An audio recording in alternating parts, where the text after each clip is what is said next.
you wrote Me Before You, did you imagine you'd be sitting here with me talking about this beautiful movie that they made? Not for a minute. I mean, when I wrote the book originally, before the screenplay, I didn't even have a publishing contract. My career was not going brilliantly, and I had this idea for a story, and it's, as you know, just not a normal love story. And I pitched it to my publishers, and they were not very keen, but I wrote it anyway.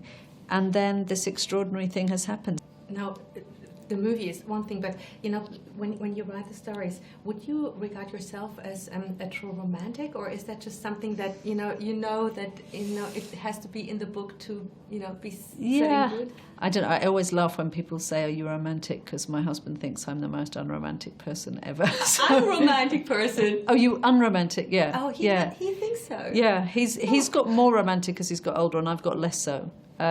But he does make me coffee every morning, so I think that's pretty romantic. That is the most romantic. Yes, it is, actually. Actually, there was a guy sitting beside me, and usually men try not to show their emotions when they watch a movie. But he asked me for a tissue. Yes, he cried. No, we have a running joke that I get 3 points whenever I make a man cry. It's just it makes me a lot happier. I know that's terribly sexist. Yeah, exactly. 1 point for women, 3 points for a man. Yeah. Fair enough. Now, if you would have to bring it down to one point, that the message that you want to bring across with that, what would that be?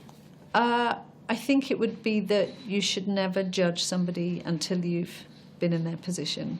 I think we're quite a judgmental society, and I know that when I first heard the story that inspired this story, I felt very judgmental of everybody. And it's only when you look beyond and you actually find out what's going on in someone's life that you realise there's very few black and white answers to life. Most of us are just thrashing around in the grey area trying to get it right for ourselves.